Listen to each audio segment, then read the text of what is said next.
কি হয়েছে তোর? মায়া তখন তৃষ্ণার কথা যেন শুনতে পেল। তৃষ্ণা বলল, কি ভাবছিস? আমায় বল, ভালো লাগবে। মায়া জবাব দিল না। দোলনা থেকে উঠে জানালার পাশে দাঁড়ায়। তৃষ্ণা তার পেছনে পেছনে গেল, আবার প্রশ্ন করল। মীরের কথা ভাবছিস? মায়া ঘুরে তাকালো তৃষ্ণার দিকে, এরপর দৃষ্টি সরিয়ে বাইরে নেয়। খোলা প্রকৃতির দিকে তাকিয়ে বলল, একটু একটু ভাবছি, কিন্তু আমার ভাবনার মূল কারণ হলো অচেনা বাঁশির সুর। সেদিন কে বাঁশি বাজাচ্ছিল? তৃষ্ণা হাঁফ ছেড়ে বলল, মীরের কথা ভাবাটা বোকামি, আর এই অদৃশ্য বাসিয়ালার কথাটা ভাবা আরো বড় বোকামি। তুই আজকের পর আর কখনো এইসব ভৌতিক উপন্যাস পড়বি না। এগুলো পড়েই তোর মাথাটা একদমই খারাপ হয়ে গেছে। বলা শেষে তৃষ্ণা পুনরায় বিছানায় গিয়ে শুয়ে পড়ে। মায়ের ভালো লাগছে না কিছু। বাড়িটা আজকে খুব নিস্তব্ধ এবং শুনশান মনে হচ্ছে। তার মনে হচ্ছে অচেনা কেউ বাড়িতে উপস্থিত। সে এও জানে আদৌ তার ভাবনা সঠিক কিনা এর প্রমাণ নেই, কিন্তু তার মনে হচ্ছে এটা কোনো অসুখ নয় তো। মায়া জল খাওয়ার জন্য বিছানার পাশে রাখা জগের দিকে গেল, কিন্তু জগ খালি। খুব জল তেষ্টাও পেয়েছে। কি করবে ভেবে তৃষ্ণাকে একবার ডাকলো। তৃষ্ণা, জগে জল নেই। আমার খুব জল তেষ্টা পেয়েছে। আমার সাথে চল, রান্নাঘর থেকে নিয়ে আসি। তৃষ্ণা কম্বল আষ্টে পৃষ্ঠে জড়িয়ে বলল, তুই যা তো এখান থেকে। আমি পারবো না। একদম বাচ্চামি করবি না আমার সাথে। মায়া বাধ্য হয়ে ঘরের বাহির হয়। এরপর একবার চারিদিকে দেখলো, চারিদিকে খণ্ডিত আলো। এত রাতে কেউ জেগে নেই। মায়া ধীর স্থির পায়ে হাঁটতে লাগলো। সেই মুহূর্তে মায়ের কানে বাঁশির সুর ভেসে আসে। মায়া থমকে গেল। মায়া ক্ষুদ্র জানালা থেকে সুর যেদিক থেকে আসছে সেদিকে তাকালো। ঠিক কিছুটা দূরের থেকে সুরটি ভেসে আসছে, সেই অচেনা সুরটি। কিন্তু এত রাতে কে বাজাচ্ছে বাঁশি? নাকি এবারও ভুল শুনছে মায়া? এক অপ্রীতিকর পরিস্থিতিতে পড়ল মায়া। নিজের ভাবনাকে ভুল প্রমাণ করে দ্রুত হেঁটে রান্নাঘরের দিকে চলে যায়।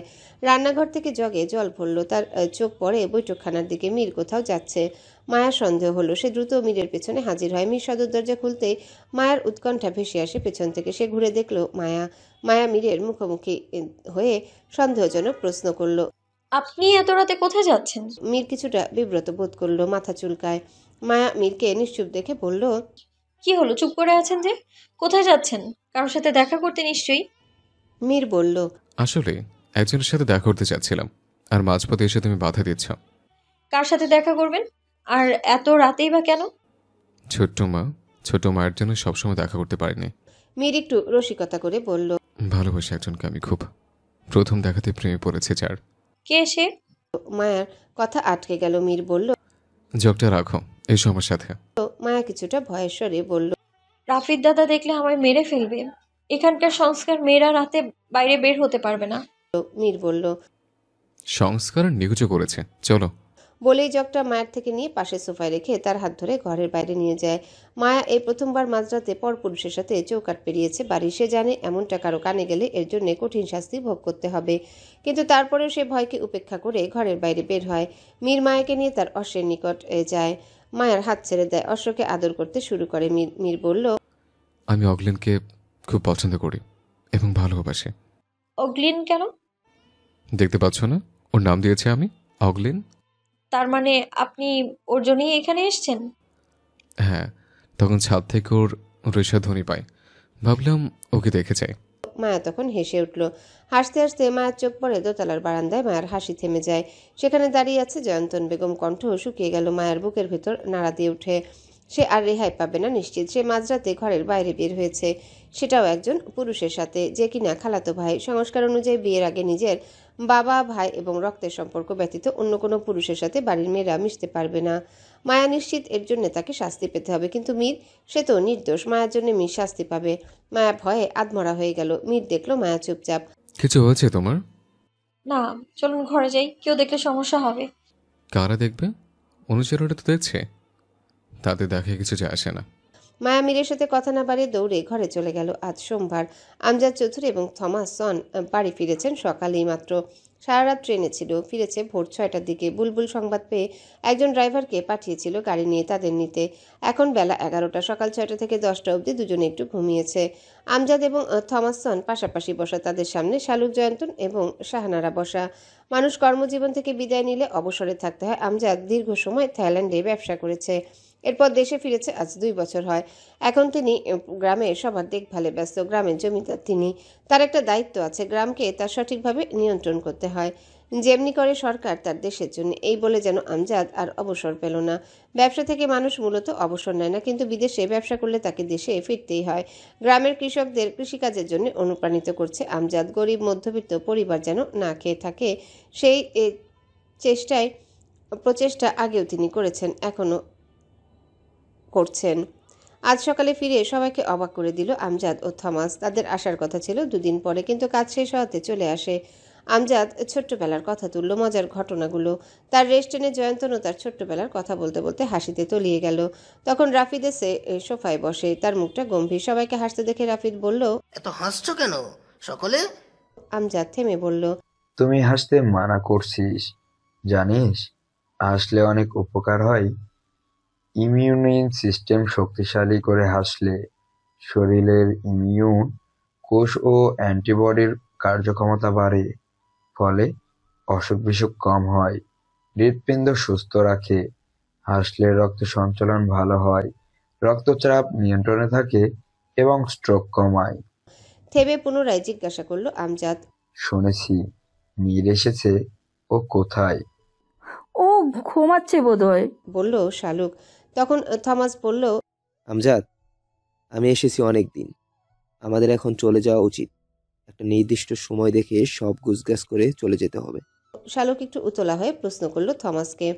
মীরকেও নিয়ে যাবেন? থমাস একটু হেসে বলল, ওকে ওকে আর কই রেখে যাব? যত বড় হোক, আমার সন্তান আমার কাছে এখনো বাচ্চাটি, ওকে রেখে তো আমি থাকতে পারবো না। মীর চলে যাবে, মীরকে নিয়ে যাবে, কথাটা মোটেও ভালো লাগেনি শালুকের। রাফিদেরও ভালো লাগছে না। তার চলার পথে একজন সঙ্গী হয়েছিল, সে বন্ধু বলে ডেকেছে, এখন সে চলে যাবে। রাফিদ উদ্ভ্রান্ত হয়ে যায়, ও বেশ হন্তদন্ত হয়ে নিজের ঘরে চলে যায়। আমজাদ শালুকের দিকে তাকালো। শালুক মীরকে নিজের গর্ভের সন্তানের মতোই ভালোবাসে। শালুক চায় মীর এখানেই থেকে যায়, কিন্তু থমাসের অধিকার বেশি নিজের সন্তানের প্রতি। আমজাদ শালুককে সান্ত্বনা দেওয়ার জন্য বলল, আহ, তুমি মন খারাপ কেন করছো? মীর কি এখনই চলে যাচ্ছে? আরো কিছুদিন পর যাবে? বেলা বাড়ছে। মায়া সকাল থেকে ঘরের মধ্যে বসে আছে। সে ইতিমধ্যে খবর পেয়েছে আমজাদ বাড়ি ফিরেছে। হয়তো জয়ন্তন গতকাল রাতের ঘটনা বলেও দিয়েছে আমজাদকে। আমজাদ হয়তো ওৎ পেতে আছে তাকে প্রশ্নবিদ্ধ করার জন্য, শাস্তি দেওয়ার জন্য। তাকে শাস্তি দিবে তাতে তার আক্ষেপ নেই, কিন্তু তার জন্য মীর শাস্তি পাবে, এটি মায়া যেন মানতে পারছে না। তখনই মায়ের ঘরে শেফালি উপস্থিত হয়। এ কি মেম সাহেব, হাপটি মাইরা বইসা আছেন যে? মায়া তখন কিছুটা রেগে বলল, তোকে না বলেছি আমায় মেম সাহেব ডাকবি না, শুধু আপা ডাক, নয়তো মায়া। সে যা ডাকমু, আপনি যা করবেন। কিন্তু ওদিকে মীরবাবু বোধ হয় বিদেশে চইলা যাইব, সেই কথাবার্তা চলতেছে। কথাটা শোনা মাত্রই মায়া উঠে দাঁড়ালো। তার হৃদয়ে কিছুটা ধকধক শব্দ করলো। এরপর বিছানা থেকে ওড়নাটা নিয়ে এলোমেলো চুলে বৈঠকখানায় চলে যায়। সেখানে উপস্থিত রাফিদ, মীর, জয়ন্তন, আমজাদ এবং থমাস। রাফিদ মীরকে ঘুম থেকে ডেকে নিয়ে এসেছে। এতক্ষণ বেশ আড্ডা জমিয়েছিল তারা। মায়াকে দেখে আমজাদ কাছে ডেকে নেয়। মায়ের ভালো মন্দ জিজ্ঞাসা করে আমজাদ। মায়া কিছু না বলে আমজাদের কাঁধে মাথা রাখে। তখন জয়ন্তন আমজাদকে লক্ষ্য করে নির্বিকার কণ্ঠে বলল, আমি বলি কি বাপ, মায়া অহন বড় হইছে, বিয়ার উপযুক্ত হইছে, ওরে যত তাড়াতাড়ি সম্ভব বিয়া দেওয়ানের ব্যবস্থা করো। তখন থমাস জয়ন্তনের রেশ টেনে বলল, তাহলে আরো ভালো হবে, আমরা মায়ের বিয়েটা দেখেই যেতে পারবো। কি বলিস মীর? মীর বেশ উৎফুল্ল হয়ে বলল, এটা দারুণ সংবাদ, আমি এটাই চাই। মেয়েদের বিয়ে হয়ে গেলেই ঝামেলা মুক্ত। আমজাদ কয়েক সেকেন্ড চুপ থেকে বলল, আমাকে ভাবতে হবে, বিয়ের ব্যাপার স্যাপার তো। এত ভাবন লাগবো না, যা করবি তাড়াতাড়ি। বলেই জয়ন্তন পান মুখে দিল। মায়া কোনো জবাব দিল না, সে বিয়ের জন্য অপ্রস্তুত। কিন্তু জয়ন্তন গতকালের রাতের ঘটনা কাউকে বলেনি। এটাও মায়ের কাছে অস্বাভাবিক মনে হচ্ছে। সেই ঘটনা ঘিরেই জয়ন্তন বিয়ের কথা বলেছে সে নিশ্চিত। কিন্তু গতকালের ঘটনা জেনে সকলে চুপ থাকার কথা নয়। তাদের আলাপ আলোচনার মাঝে 3 জন অনুচারী উপস্থিত হয়। এসে আমজাদ চৌধুরীকে লক্ষ্য করে বলল, সর্দার, 2 জন লোক আসছে, আপনার খোঁজ করছে। কারা? শহর থেকে আসছে, কারা জানি না। এরপর আমজাদ সহ বাকিরা ঘরের বাইরে বের হয়। রান্নাঘর থেকে শালুক এবং শাহানারা সহ সবাই ঘরের বাইরে উপস্থিত হয়। তাদের সামনে একটা মার্সিডিজ গাড়ি থেকে 2 জন লোক নেমে আসে।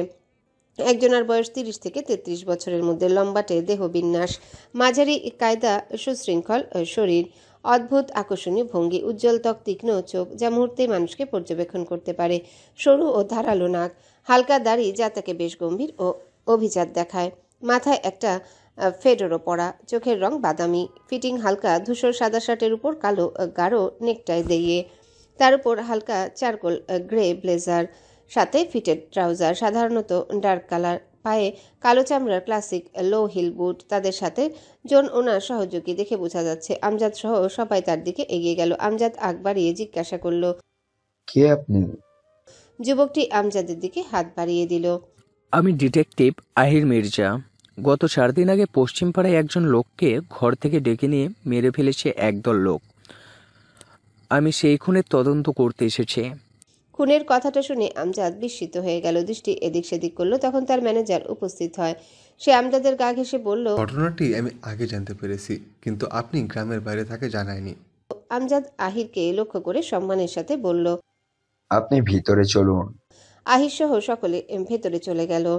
রাফিদ এবং মীর দুজনে ঘরের সামনে দাঁড়িয়ে আছে। ওরা নিজেদের মধ্যে চোখে চোখে কথা বলল। বিষয়টা আহির লক্ষ্য করে। এরপর রাফিদ এবং মীর দুজনেই ঘরের ভিতরে প্রবেশ করে। গত 3 দিন আগে ডিটেকটিভ আহির মির্জার কাছে সংবাদ পৌঁছে আলিমনগর একটি অনাকাঙ্ক্ষিত খুন হয়েছে। সে তখন থেকেই হকচকিত হয়ে আছে। এরপর মনস্থির করে সে আলিমনগর যাবে। আলিমনগর এসে পৌঁছেছে সেই সকাল থেকে এখন পর্যন্ত শুধু একে ওকে জিজ্ঞাসাবাদ করেছে। তখন এক বয়স্ক লোক সংবাদ দেয় যে খুন হয়েছে তিনি আমজাদ চৌধুরীর একটি কারখানায় কাজ করে। আলিমনগর তাঁতের শাড়ি তৈরি করার একটা কারখানা আছে। সেখানে প্রায় 100 জন শ্রমিক কাজ করেন। মহিলারা আছে বেশ কয়েকজন, যাদের দায়িত্ব নেওয়ার মতো কেউ নেই, না বাপ, না স্বামী, না ছেলে সন্তান। সেই সূত্র ধরে আহির মির্জা তদন্ত করার জন্য জমিদার বাড়িতে উপস্থিত হয়। বৈঠকখানায় বসে আছে পুরুষেরা। আমজাদ, থমাস, আমজাদের ম্যানেজার আবুল কালাম, তার সাথে মীর এবং রাফিদ। সোফার অপর প্রান্তে আহির মির্জা, পেছনে তার সহকারী দাঁড়ানো। বুলবুল এসে চা রাখলো মাঝের টেবিলে। আহির তখন মাথা থেকে ফেডোরো খুলে ফেলল। এরপর শান্ত মস্তিষ্কে আমজাদ চৌধুরীর দিকে তাকিয়ে বলল, মিস্টার চৌধুরী, শ্রমিক মিলন আপনার কারখানায় কতদিন যাবৎ কাজ করেছিল? এই প্রায় 6 বছর। 6 বছরে আপনি তাকে কখনো দেখেছেন? তাকে কারোর সাথে ঝগড়াঝাটি করতে অথবা তার কোনো শত্রুতা আছে কিনা কারো? পায়ের উপর পা তুলে বসে আহির। আমজাদ ভেবে জবাব দিল, আমার জানা মতে নেই। আর তো খুব ভালো মানুষ ছিল। তাছাড়া আমি ব্যবসার কাজে থাইল্যান্ডে ছিলাম দীর্ঘ বছর। তাহলে আপনার কারখানা কে সামলাতো? আমজাদ ঘুরে রাফিদের দিকে দেখল। আমার ছেলে এবং ম্যানেজার। বাকি দেখভালের জন্য অনুচারীগণ আছে। এরপর আমজাদ নাকের এবং কপালের বিন্দু বিন্দু ঘাম মুছে। আহির কয়েক সেকেন্ড নীরব রইল। এরপর টেবিল থেকে চাটা হাতে তুলে নিল। চায়ে চুমুক দিয়ে বলল, কোনো প্রশ্নের জবাবে যখন কেউ মিথ্যা বলে তখন তার নাকে ঘাম জমে। কি বলতে চাইছেন আপনি? রাফিদ উৎকণ্ঠিত হলো। আমজাদ হাতের ইশারা করে চুপ করতে বলল রাফিদকে। আহির চায়ের কাপ টেবিলে রেখে দেয়। তুমি নিশ্চয়ই রাফিদ, যুবক বয়স, রক্ততাজা। আমার আর তোমার বয়স একই হয়ে থাকবে। রাফিদ কিছু বলল না। আহির পুনরায় জিজ্ঞাসা করল, বোনকে নিশ্চয়ই খুব ভালোবাসো?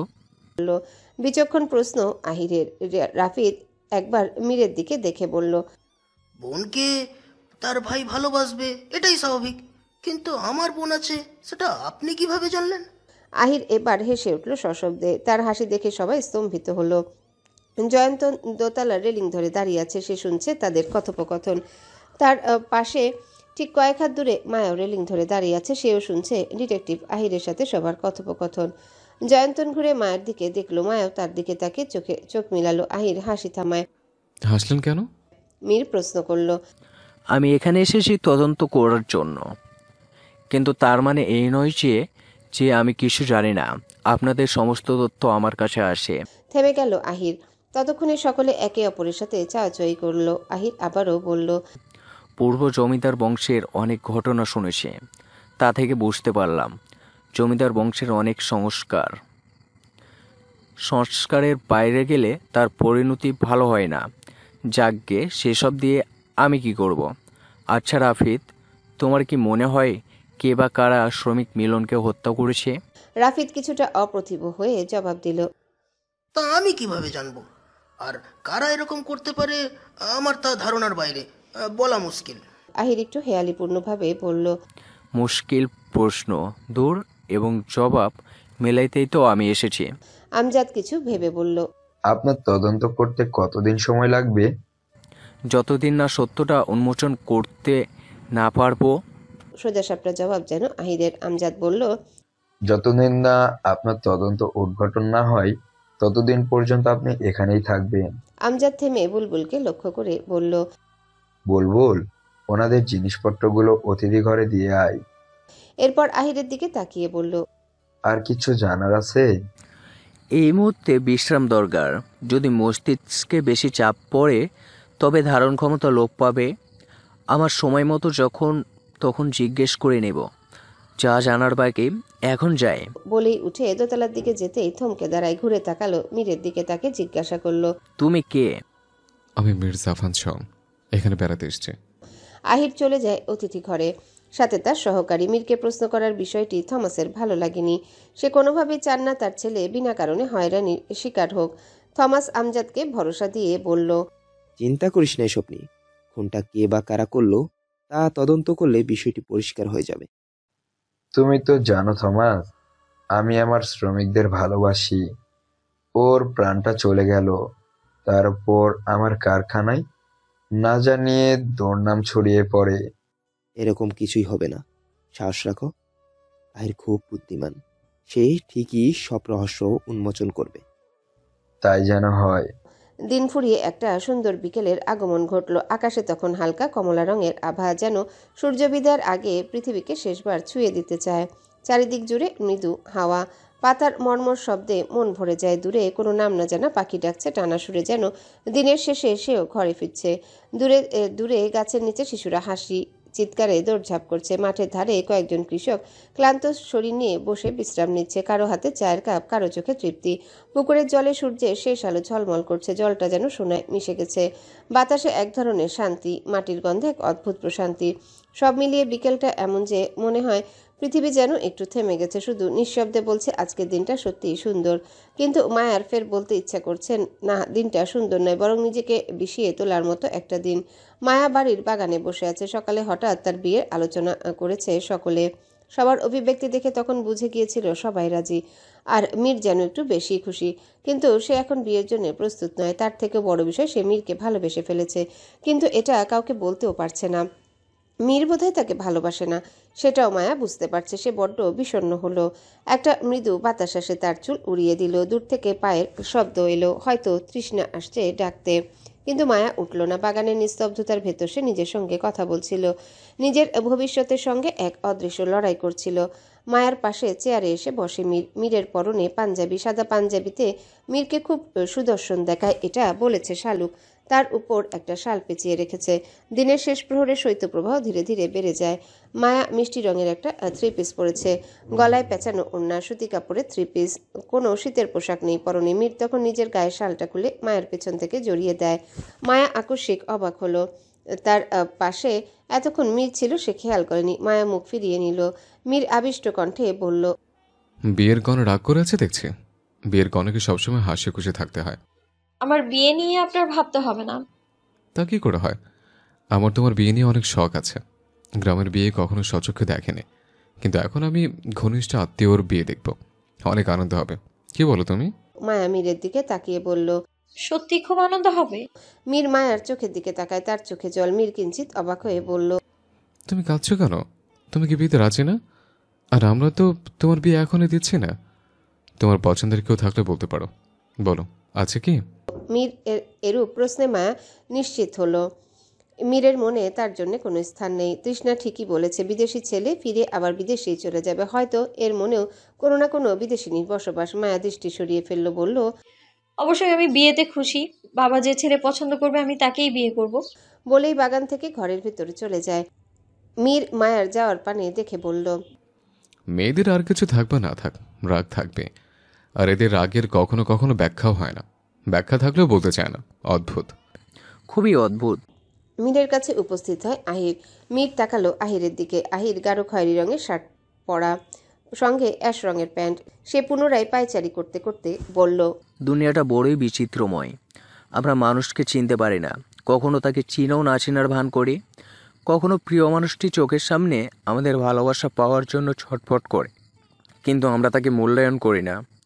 আর যখন সে মানুষটা আমাদের থেকে অনেক দূরে চলে যায় তখন আমরা আর্তচিৎকার করি, কিন্তু মানুষটি আর ফিরে আসে না। মীর দাঁড়িয়ে বলল, এসব আমাকে শোনাচ্ছেন কেন? তুই আমাকে তুই বলে সম্বোধন কর, আমরা তো পাশাপাশি বয়সের।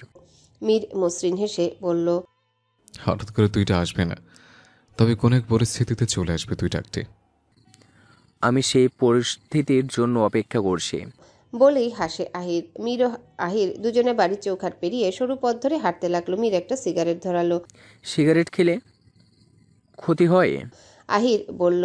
মীর সিগারেট ফুঁকে বলল, ক্ষতি হবে জেনে জীবনে ঝুঁকি নেই আমরা, হয় শখের জন্য নয় সুখের জন্য। আহির গভীর শ্বাস ফেলে বলল, শেষমেশ শখও পূর্ণ হয়, সুখেরও দেখা মিলে, কিন্তু হৃদয় দিব্যি পুড়ে যায়। না মাঝে মধ্যে। না মাঝে মধ্যে। মীর সিগারেট ফেলে দেয়। আহিরের দিকে তাকিয়ে নীরব বিভ্রান্তি নিয়ে বলল, আপনি সত্যিই ডিটেকটিভ তো?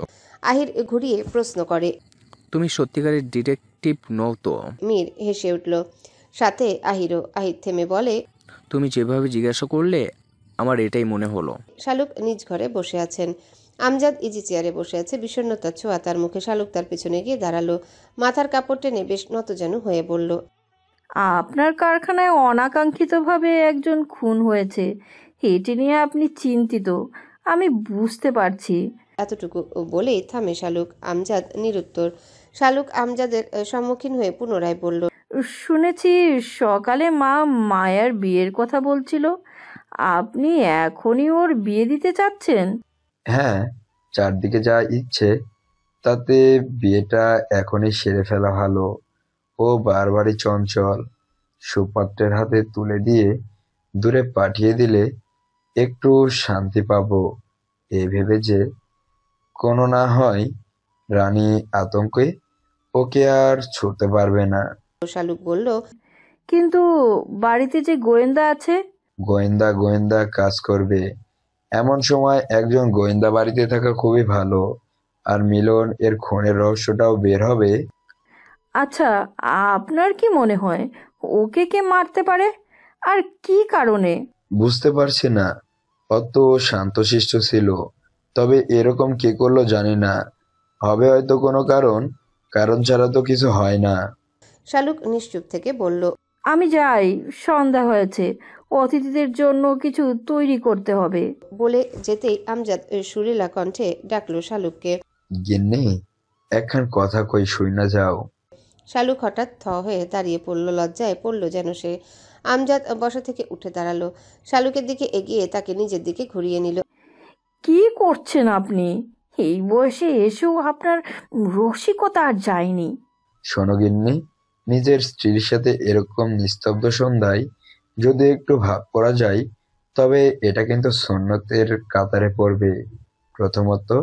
দ্বিতীয়ত, নিজের স্ত্রীকে বুকে টেনে নিলে হৃদস্পন্দন বেড়ে যায়, ফলে রক্ত সঞ্চালন বেড়ে যায়, মন সতেজ থাকে। আসো দেখি, বুকে আসো। শালুক আমজাদকে দূরে সরিয়ে দিয়ে বলল, আপনার বয়স হয়েছে সংখ্যায়, মনের বয়স কিন্তু এখনোই 30। আমি যাই, কাজ আছে আমার। বলেই শালুক ঘরের বাইরে বের হয়। আমজাদ তখন বলল, গিন্নি দূরে ঠেলে দিলে, তুমি জানো না তোমায় কতটা ভালোবাসি। তুমি যদি আমার হৃদয়টা চাইতে আমি বিনা দ্বিধায় দিয়ে দিতাম, টাকার বিনিময়ে নয়, শুধু একটু ভালোবাসার বিনিময়ে। শালুক মুখে কাপড় দিয়ে চাপা সরে হেসে চলে যায়। অন্যদিকে আমজাদ হাসলো। আমজাদ বরাবরই জ্ঞানী একজন মানুষ, তিনি কখনোই চান না তার জন্য কেউ কষ্ট পাক, চিন্তা করুক। কেউ না কেউ আমাদের জন্য অপেক্ষা করে, তার সাথে একটু ভালোভাবে হেসে খেলে কথা বলবে, এটাই অনেকেই চায়। তার মধ্যে একটু বেশি চায় যেন নিজের স্ত্রী। একজন বিবাহিত নারী যদি নিজের স্বামীর কাছে অভাব অনুভব করে তবে গোটা দুনিয়াটাই তার কাছে শূন্য মনে হবে। একজন বিশ্বস্ত জীবনসঙ্গী পাওয়া ভাগ্যের ব্যাপার, সবাই পায় না, কখনো কেউ পেয়েও হারিয়ে ফেলে। তখন আমজাদের গোমরা মুখ দেখে রীতিমতো শালুকও চুপসে যায়। যা বুঝতে পারে আমজাদ, তার ভালো লাগেনি শালুকের গোমরা মুখ। তাই সে নিজের স্ত্রী, নিজের সন্তানের জননীর মুখে একটু হাসি ফোটানোর চেষ্টা করলো। কোনো স্বামী যদি ঘুম থেকে উঠে নিজের স্ত্রীর কপালে চুমু খেয়ে বলে, আজকে সারাটা দিন আমার ভালো কাটবে, কেননা ঘুম থেকে উঠে যে সর্বপ্রথম তোমার মুখ দেখেছি, বিশ্বাস করুন এতে স্বামীর দিনটা ভালো যাক বা না যাক, কিন্তু একজন স্ত্রীর সারাটা দিন ভালো কাটে। সন্ধ্যা হয়ে এলো। আহির এবং মীর হাঁটতে হাঁটতে অনেকটা দূরে চলে যায়। একটা টং দোকানের সামনে দুজন বসে, কিছু লোক চা খাচ্ছে। মীর 2 কাপ চা চাইলো, দোকানি চা বানিয়ে দেয় 2 কাপ রং চা। আহির চায়ে চুমুক দিল। মীর বলল, আপনি বিয়ে করেছেন? না, কেন? ভালোবাসিনি কখনো কাউকে। তাহলে পারিবারিকভাবে বিয়েটা করে নেন। বিয়ে না করলে তো জীবনটা অসম্পূর্ণ থেকে যাবে। এত টাকা পয়সা খ্যাতি দিয়ে কি হবে? আহির হাসে, তার হাসিতে লুকিয়ে রহস্য। মনের মতো মেয়ে পেলে ভেবে দেখব। এই গ্রামে অনেক মেয়ে আছে, কাউকে পছন্দ হলে বলবেন, আমি ঘটক পাঠাবো। বলা শেষে দুইজনেই হাসে। চা শেষ করলো। মীর দোকানিকে টাকা পরিশোধ করলো, এরপর বাড়ির উদ্দেশ্যে রওনা হয়। মীর তাড়া দিল। দ্রুত যেতে হবে, একটা বাহন হলে ভালো হয়। বলে আশেপাশে তাকালো মীর। কোথায় যাবে? আমি আর রাফিদ একটু বের হব, দরকারি কাছে, আপনাকে পরে বলবো। এরপর একটা ঘোড়া গাড়ি চোখে পড়ে, জমিদার বাড়ির রাস্তার দিকে যাচ্ছে। মীর দাঁড় করিয়ে দেয়। সারথি বলল, সাহেব, একজন মাইয়া মানুষ আছে, ওর মধ্যে আপনাদের নিলে ওর অসুবিধা হইতে পারে। মীর জানে এখানে মেয়েদের অনেক মূল্যায়ন করা হয়, মেয়েটির অসম্মান হলে তার দায় আমজাদ চৌধুরীকে নিতে হবে। মীর সাথীকে যেতে বলতে চাইল, কিন্তু আহির আটকে বলল, তারা আসে, যেতে হবে না। বলে মীরের হাত ধরে ঘোড়ার গাড়িতে উঠে বসে। সারথি তার পথে চলতে থাকে। আহির ভেতরে বসা। মীর সামনের দিকে একটা হারিকেন জ্বলছে। আহির দৃষ্টি সংযত রাখলো কিছুক্ষণ, এরপর হঠাৎ করে তার সামনে বসা মেয়েটার দিকে দৃষ্টি পড়ে। হারিকেনের আলোয় সোনালি নাক এবং ঠোঁট দেখা যাচ্ছে। ওর মাথায় ওড়না টেনে দেওয়া, মেয়েটির নাক অবধি ঝুলছে ওড়নার খণ্ড, হাতে ঔষধ জাতীয় কিছু। এখানকার সাধারণ মেয়েরা এভাবেই চলাফেরা করে। মেয়েটি সংকুচিত হয়ে হাত পা এক করে রাখলো। তা দেখে আহির বলল, ভয় পাবেন না, আপনার কোনো ক্ষতি আমরা করব না। জমিদার বাড়ির সামনে পৌঁছে যায় তারা। মীর এবং আহির নেমে দাঁড়ায়। আহির সারথিকে পাওনা বুঝিয়ে দেয়, সেই সাথে জিজ্ঞাসা করলো, মেয়েটিকে কোথায় না হবে? সামনের 2টা মোড়ের পরে। আচ্ছা, সাবধানে নিয়েছিও। ওর পাওনাও কিন্তু তোমাকে দিয়েছি। মেয়ে মানুষ, ওর সাথে আবার কোনো কথা বলো না। সারথি চলে যায়। আহির দেখলো মেয়েটি মাথা উঁচু করে ওনার আড়াল থেকে তাদের দিকে তাকিয়ে আছে।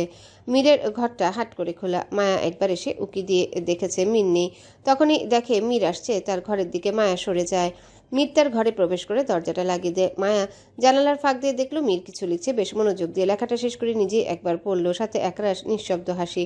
নিশ্চয়ই চিরকুট। মায়ের কাছে তখন শেফালি উপস্থিত হয়। মায়া ইশারায় শেফালিকে চুপ থাকতে বলে। মীর চিরকুটটা পাঞ্জাবির পকেটে রাখলো, এরপর ঘর থেকে বের হয়ে রাফিদের ঘরের দিকে হাঁটতে লাগলো। মায়া ও শেফালি আড়ালে লুকিয়ে পড়ে, এরপর দুজনে কৌশলে মীরকে অনুসরণ করে। মীর রাফিদের ঘরে চলে গেল। রাফিদ ঘরে বসে কিছু কাগজপত্র নিয়ে ঘাটাঘাটি করছিল। মীর তার ঘরে প্রবেশ করে, দরজা পুরোপুরি লাগায়নি, হাট করে খোলা।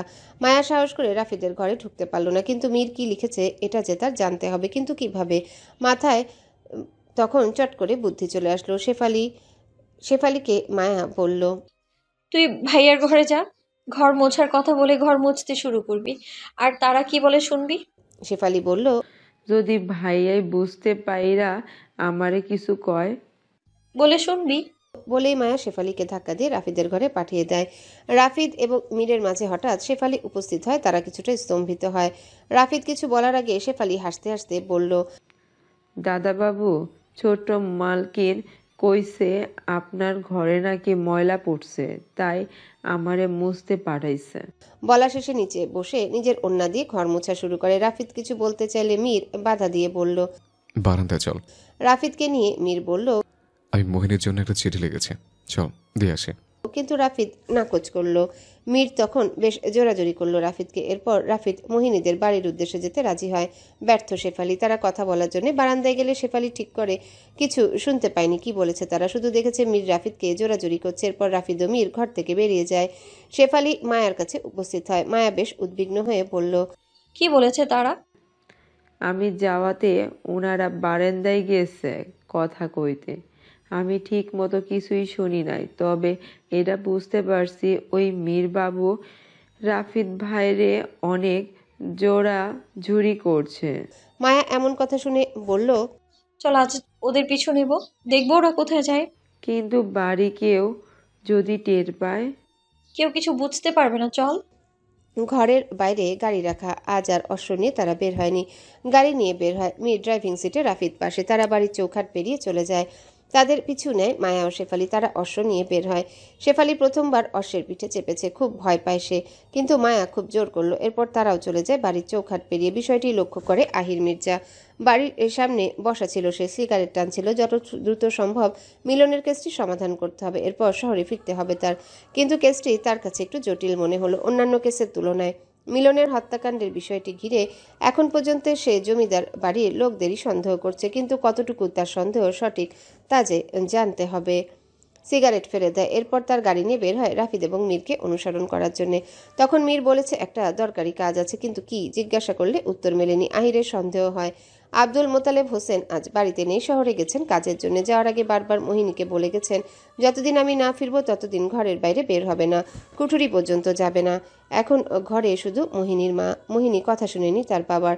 তার কাছে মেয়েরা নাচ শিখতে এসেছে, সে তালে তাল মিলিয়ে ওদের নাচ শিখাচ্ছে। চারিপাশে মোমবাতি জ্বালিয়ে রাখা, সেই আলো ধরে ওরা নাচছে। ঘুঙুরের শব্দ ভেসে আসছে মীরের কানে। ছোট্ট কুঠুরির পাশে কিছু ফল ও ফুলের গাছ। আব্দুল মোতালেব নিজের হাতে বাগানটি করেছে। তিনি সবসময় বলতেন, বৃক্ষের মতো আপন কেহ হয় না। বৃক্ষ আমাদের ফল দেয়, ছায়া দেয়, অক্সিজেন দেয়। বাগানের ভেতরে দাঁড়িয়ে আছে মীর ও রাফিদ।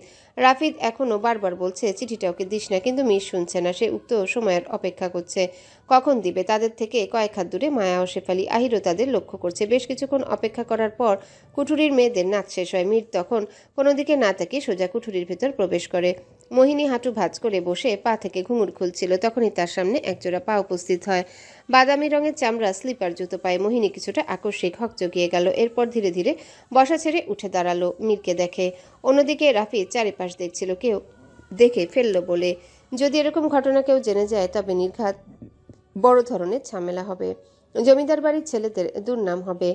বেশ উসখুস করলো রাফিদ। তার সাথে পেছনে মায়া পাতার আড়াল থেকে মীরকে লক্ষ্য করছে। মোহিনী ভয়ে ভয়ে বলল, আপনি কে, আর এই রাতে আমাদের কুঠুরিতে কেন? আমাদের গ্রামে কেউ দেখে ফেললে মহা বিপদে পড়তে হবে, চলে যান। মীর বলল, থাকতে আসিনি, চলে যেতে এসছে, শুধু তোমাকে একটা জিনিস দিতে এসছে। বলেই পাঞ্জাবির পকেট থেকে চিঠিটা মোহিনীর দিকে এগিয়ে দিয়ে বলল, আমি জবাবের অপেক্ষা করব। তুমি ভেবে চিন্তে তোমার মতামত জানিও। আজ রাতটাই তোমার সময়। যদি তোমার উত্তর সহনীয় হয় তবে আগামীকাল সন্ধ্যায় দিঘির পাড়ে এসো। মোহিনী একবার ঢোক গিলল, সতর্কতার সাথে এদিক ওদিক তাকালো। এরপর চিঠিটা হাত থেকে নিল। মীর মৃদু হেসে চলে যায়। মোহিনীর থেকে নাচ শিখতে আসা একজন মেয়ে বলল, তোমার রাজকপাল, জমিদার বাড়ির ছেলের বউ হবে, এই সুযোগ হাতছাড়া করো না। পরদিন সকালবেলা চারিদিক জুড়ে নিস্তব্ধতা, কুয়াশা আর এক অদ্ভুত শীতল হাওয়া। আলিমনগর এই গ্রামের নামের মধ্যে যেন লুকিয়ে আছে কোনো পুরনো রহস্যের ছায়া। আহিরের ধারণা কয়েকদিন আগে এখানে ঘটেছিল এক অমানবিক হত্যাকাণ্ড। মৃত ব্যক্তির নাম মিলন। নম্র শান্ত স্বভাবের মানুষ, গ্রামের কেউই তার সম্পর্কে খারাপ কিছু বলেনি কখনো। তাহলে মারল কে? আহির বিমোহিত। কিন্তু 5 দিন আগে সকালে মিলনের নিথর দেহ পাওয়া যায় কারখানার পেছনের গুদামে। চারিপাশে ছড়িয়ে থাকা তুলোর গুঁড়া, ভাঙা টেবিল আর রক্তের ছোপে ঢাকা মেঝে যেন চিৎকার করে কিছু বলতে চাইছিল। কারখানার ম্যানেজার আমজাদ চৌধুরীর ঘনিষ্ঠ আবুল কালাম, সে পুলিশকে জানিয়ে প্রথমে নিজের নির্দোষিতা দাবি করেন। আমি কিছু জানি না ডিটেকটিভ সাহেব, শান্ত কণ্ঠে বলেছিল সে। ও ছেলেটা সবার প্রিয় ছিল, আমারও। আবুল কালাম প্রথম দিনই আহির মির্জার সাথে কথা বলে। আমজাদ চৌধুরী শুধু শান্ত থেকে জবাব দিয়েছিল গতকাল। কিন্তু ডিটেকটিভ আহির মির্জা জানে, যখন কেউ অতিরিক্ত শান্তভাবে কথা বলে তখন তার ভিতরে লুকিয়ে থাকে কিছু না কিছু। আজ সকালে আহির মির্জা বেরিয়েছেন গ্রামের লোকজনদের সঙ্গে কথা বলতে। পশ্চিমপাড়া, মিলনের ঘর, চায়ের দোকান সবখানেই যাচ্ছেন সে। প্রত্যেকের চোখে তিনি খুঁজছেন ভয়, দ্বিধা কিংবা সত্যের ঝিলিক। আহির তার গাড়ি নিয়ে কাপড়ের কারখানার কাছে একটা চায়ের দোকানে উপস্থিত হয়। গাড়ি থেকে নেমে চারিদিকে তাকালো, সাথে তার সহকারী। চায়ের দোকানে এসে চা চাইলো। দোকানি এক বৃদ্ধ চা বানিয়ে দিল। দোকানি আহির হাতে নিল। এরপর দোকানিকে জিজ্ঞাসা করলো, হ্যালো বন্ধুরা, পরবর্তী পার্ট খুব তাড়াতাড়ি আসবে, তো সবাই অপেক্ষায় থাকো। আর চ্যানেলটি যারা এখনো সাবস্ক্রাইব করোনি তারা পরবর্তী পার্ট দেখার জন্য চ্যানেলটি সাবস্ক্রাইব করে রেখো। ধন্যবাদ সবাইকে, আমাদের সাথেই থেকো।